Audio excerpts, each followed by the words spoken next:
Mrs. X.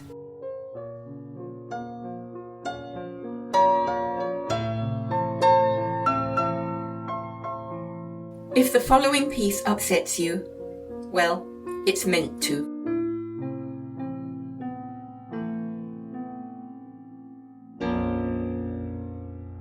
Mrs. X was 94. She had outlived 2 husbands, 4 sons, 2 daughters, and all her friends. She had lived in aged care for 5 years because of chronic arthritis and never had any visitors. She was neither a happy nor unhappy woman. She simply lived. I was a therapist in a nursing home, not a carer, just a job to gain a little money in between running a household with a busy husband, 2 kids, a cat, a dog, and a mortgage. It was a particularly cold winter, and many of our residents had suffered fatal pneumonia or bronchitis. Mrs. X went down with a hybrid strain of influenza and was very sick. She lay in her lonely room, incessantly coughing and barely eating, even though the staff did their best to tempt her ailing palate. I called in one Friday morning for a short visit and was appalled at her condition. Always small and petite, she had shrunk down to little more than a skeleton. Her frail body was still racked with spatial coughing. I asked her if I could do anything for her. She beckoned me towards her with a feeble hand. "Here, lovey," she mouthed in between heavy breaths. I went closer. She motioned to a pillow on the bedside table, and I picked it up. Again she motioned, pointing between the pillow and her face. Misunderstanding, I began to gently lift her head in order to position the cushion beneath.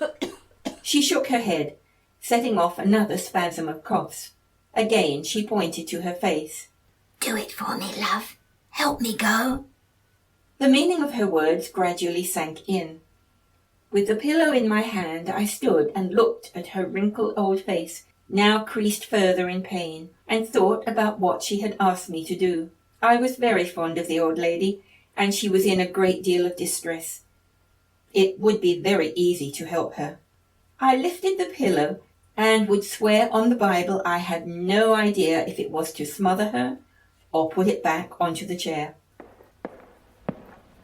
"Oh, Mrs. X, you're awake. Good. It's time for your medicine." Matron swept in with an authoritative smile. Looking at me, she said, "Yes, I think another pillow would be a good idea." She took it from me and plumped it beneath Mrs. X's head. "There, that's better. You should breathe easier now." "I'll leave you in Matron's capable hands," I said gently to Mrs. X, and left the room. Today I nearly killed a woman. Once she was a child roaming free with wind-blown hair and strong, sturdy limbs, learning new life skills and giving warm kisses, days filled with laughter, nights filled with dreams. Today I nearly killed a woman. Once she was a young girl, skipping and dancing, lithe, supple body, smooth, creamy skin, her future to be full with anticipation, nights filled with passion, days with romance.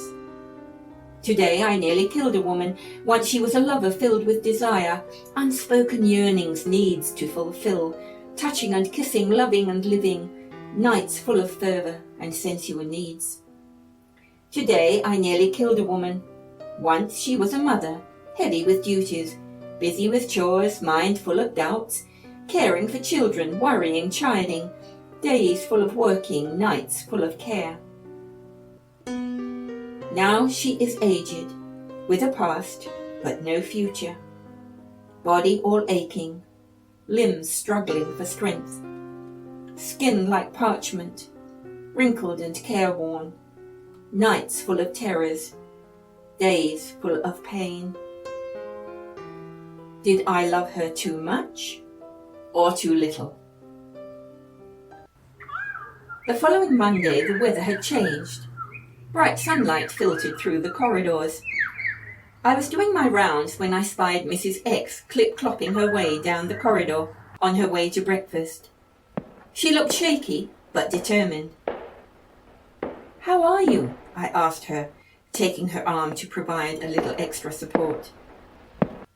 She turned her face towards me, painfully thin, but her eyes bright. Much better today, thanks, lovey. Enjoying the sunshine. And look over there, she said, looking out of the window. I think that's a rainbow. Gotta be grateful for small mercies, eh? Wouldn't be dead for quids. You have been listening to Mrs. X, a recollection written, performed and produced by Brianda Cross. Thank you.